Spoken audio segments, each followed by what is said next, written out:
Assalamualaikum. Waalaikumsalam. Oh, Permisi Bu. ya silakan Pak, silakan masuk Pak. Permisi ya Bu. Ya, silakan Pak. Saya tutup dulu Pak ya Iya Bu. pintunya. Gimana nih Pak kabarnya? Alhamdulillah baik Bu. Iya, ada apa Pak nih Pak kemarin? Gini Bu, saya tuh tiap hari tuh kalau misalnya pagi-pagi kencing sakit ya Bu ya. Terus suka sakit di pinggang Bu, sakit di daerah nyeri gitu di daerah pinggang. Itu kenapa Bu ya? Oh, iya Pak. Baik Pak. Pak, saya perkenalkan diri dulu ya Pak ya. Saya Harni Suprikatin ya, saya bidan di sini. Nah, Bapak menurut Bapak keluhan Bapak, apa Bapak sudah pernah tahu tentang IMS atau penyakit IMS atau penyakit yang dapat ditularkan melalui hubungan seksual? Sudah pernah Belum. dengar Pak? Belum pernah ya? Belum tahu Bu. Nah, baik Pak. Saya akan memberikan sedikit penjelasan ya Pak ya mengenai penyakit IMS. Nah, penyakit IMS adalah penyakit yang sebagian besar dapat ditularkan melalui hubungan seksual ya Pak ya. Nah, jadi dari hubungan seksual itu bisa melalui vagina, bisa melalui oral atau mulut, bisa melalui dubur ya atau anus. Nah, jadi ini penyakit IMS ini ada penyebabnya Pak ya. Jadi penyebabnya itu ada golongan bakteri ya seperti penyakit gonore atau penyakit chlamydia. Penyakit gonore itu kalau pada orang awam itu biasanya itu Pak nggak pernah dengar kencing nanah? Pernah ya? Nah itu penyebabnya bakteri ya Pak ya. Nah kemudian penyebab dari IMS itu juga bisa disebabkan oleh virus ya Pak ya. Nah kalau virus itu seperti penyakit HIV ya Pak ya, terus penyakit seperti kondiloma acuminata atau kutil kelamin. Nah itu penyebabnya adalah virus. Nah kemudian ada juga yang disebabkan oleh jamur ya Pak ya. Nah kalau jamur itu kalau biasanya kalau yang di daerah kemaluan itu namanya kandidiasis ya Pak ya. Nah terus kemudian juga ada penyebabnya adalah parasit. Nah penyakit yang disebabkan oleh parasit ini adalah Trichomonas ya Pak ya. Nah terus tanda-tanda dari penyakit IMS itu Pak, salah satunya ya adanya muncul seperti benjolan atau luka yang bisa melepuh ya Pak ya, ada lepuhan di sekitar bisa di sekitar penis atau sekitar vagina atau di sekitar anus atau juga bisa di mulut ya. Jadi ada kayak benjolan yang luka kemudian melepuh gitu Pak ya.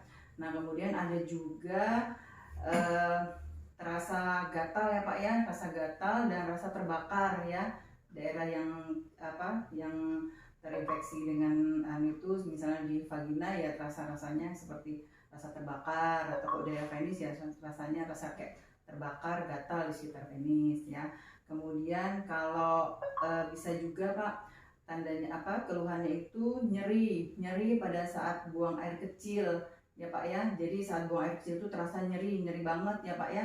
Biasanya nyerinya itu sampai sampai nyeri banget gitu Pak. Jadi sampai harus berobat karena nggak tahan dengan sakitnya atau nyerinya ya Pak ya.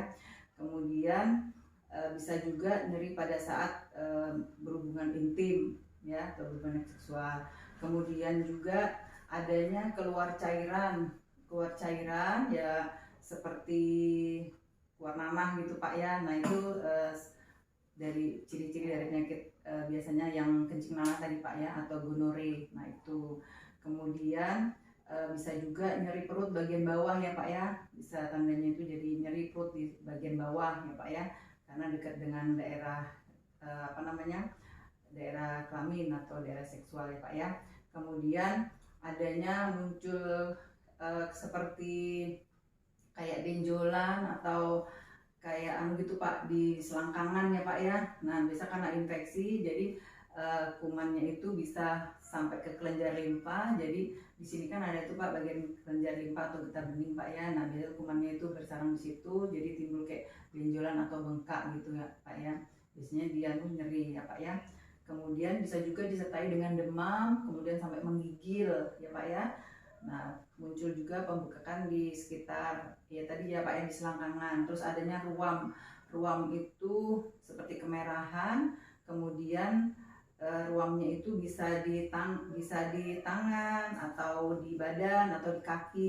Nah, ruamnya itu biasanya Pak kayak apa ruam bersih apa ruamnya itu seperti bersih ya, tapi kemerahan gitu. Biasanya itu ciri-ciri dari penyakit tuh namanya apa raja singa atau penyakit apa namanya raja singa atau itu Pak ya. Pernah Pak kenal dengan penyakit apa namanya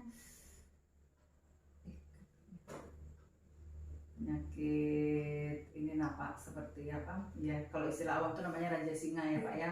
Nah kemudian juga itu adanya perdarahan ya Pak ya, perdarahan pada saat berhubungan seksual atau perdarahan di luar haid. Nah ini biasanya kalau penyakit-penyakit seperti yang penyebabnya virus itu Pak, terus kalau penyebabnya virus itu seperti kondiloma tadi Pak ya. Nah kondiloma itu bisa dia sampai mengakibatkan kanker serviks atau kanker mulut rahim Pak. Nah itu biasanya kalau sudah terserang kanker mulut rahim, jadi saat berhubungan seksual itu biasanya terasa ini Pak ya apa ada keluar cairan atau darah ya. Nah terus kemudian cairannya itu biasanya berbau busuk ya, seperti bau apa ya ikan busuk pokoknya gitu. Nah itu kalau sudah stadium lanjut Pak ya, tapi kalau misalnya belum biasanya belum ada keluar seperti itu.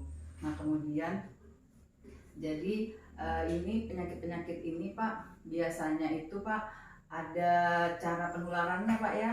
Nah penularannya yang pasti yaitu satu melalui hubungan seksual ya Pak ya. Ya jadi dia menularnya dari hubungan seksual, jadi dari yang sehat ke yang sakit. Jadi kita berhubungan dengan orang yang sakit sehingga kita dapat tertular dari penyakit itu. Kemudian kalau misalnya penyakit ini sebagian juga dapat ditularkan melalui seperti transfusi darah ya Pak ya. Nah ini salah satunya kalau pada transfusi itu biasanya penyakit-penyakit kayak HIV atau penyakit hepatitis B. Nah hepatitis B juga sebagian juga merupakan penyakit infeksi saluran seksual juga ya Pak ya, karena bisa ditularkan sebagian dari hubungan seksual. Kemudian bisa juga ditularkan dari ibu hamil kepada janinnya. Jadi kalau ibu hamil itu misalnya terinfeksi dengan penyakit HIV ya, kemudian bisa menularkan ke bayinya. Jadi bayi yang dikandung itu bisa tertular ya Pak ya melalui apa ini ya apa namanya kayak peredaran darah ya Pak ya, dari tali pusat ke ibu ya, dari ibu ke bayinya ya. Kemudian bisa juga Pak melalui jarum suntik ya Pak ya. Nah kalau jarum suntik itu biasanya bagi pengguna narkoba ya Pak ya. Ya pengguna narkoba suntik itu biasanya dia berganti-ganti pemakaian jarumnya itu Pak ya. Jadi habis digunakan oleh satu orang yang sudah terinfeksi dengan HIV, kemudian dipakai lagi ke temannya yang tidak kena HIV. Jadi bisa dia menularkan ya, jadi melalui melalui jarum suntik Pak ya. Nah bisa juga melalui benda tajam seperti kayak pembuatan tato yang tidak steril ya Pak ya. Nah itu salah satunya juga bisa cara menularnya ya Pak ya. Penyakit itu juga bisa ditularkan melalui dengan cara namanya penggunaan jarum suntik penggunaan alat-alat yang tidak steril. Nah kemudian bisa juga dari transfusi darah ya Pak ya. Nah transfusi darah itu juga bisa dapat salah satunya sebagai penularan penyakit itu ke pasien yang lain. Nah kemudian ini penyakit-penyakit ini Pak sebenarnya bisa dicegah ya. Jadi kita juga sangat Pak ya bisa mencegah penyakit ini, yaitu dengan cara ya melakukan hubungan seksual yang aman ya, tidak berganti-ganti pasangan. Yang tidak berganti pasangan itu maksudnya setia pada pasangan. Jadi kalau misalnya tidak melakukan hubungan seksual dengan orang lain ya, otomatis dengan istri sendiri atau pasangan sendiri, otomatis kan kita ya terhindar dari penyakit-penyakit yang dapat ditularkan melalui hubungan seksual ya Pak ya. Nah kemudian bisa juga tidak menggunakan narkoba ya, terutama narkoba suntik, karena tadi salah satunya penyebabnya dapat ditularkan dari pengguna narkoba suntik yang berganti-ganti jarum suntik ya Pak ya.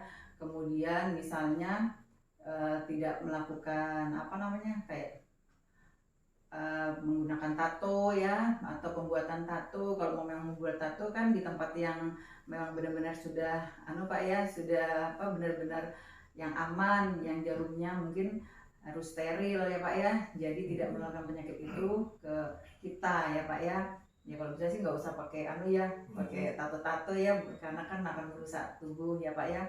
Nah kemudian misalnya kalau yang ibunya sudah dengan HIV ke bayinya, nah itu kalau mencegahnya biasanya itu Pak ada pengobatannya ya. Jadi ibu yang dengan HIV itu akan menjalani pengobatan atau treatment, yaitu dengan penggunaan antivirus ya Pak ya. Jadi kalau virusnya itu tidak banyak, otomatis bayinya pun bisa mencegah tidak tertular dari ibunya gitu ya Pak ya.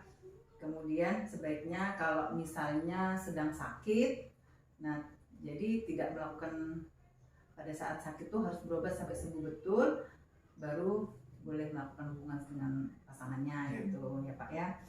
Nah terus salah satunya juga sebagai kayak medical check up ya Pak ya. Jadi setiap mungkin ya minimal 6 bulan sekali kita melakukan check up ya, pemeriksaan kesehatan menyeluruh ya, dari kesehatan fisik, kemudian pemeriksaan darah ya Pak ya. Nah jadi kalau misalnya ada salah satu yang hasilnya memang ada mengarah ke penyakit itu, jadi ya bisa diobati secara tuntas ya Pak ya. Nah jadi Pak, ini pun kalau penyakit IMS ini juga ada pengobatannya Pak ya. Jadi pengobatannya itu disesuaikan dengan penyakitnya, penyebab penyakitnya Pak ya. Jadi kalau misalnya penyebabnya dari bakteri seperti penyakit kencing nanah tadi itu Pak ya, nah itu kan diobati secara pemberian antibiotik yang sesuai dengan bakteri tadi. Atau kalau dengan virus ya diberikan obat antivirus ya Pak ya.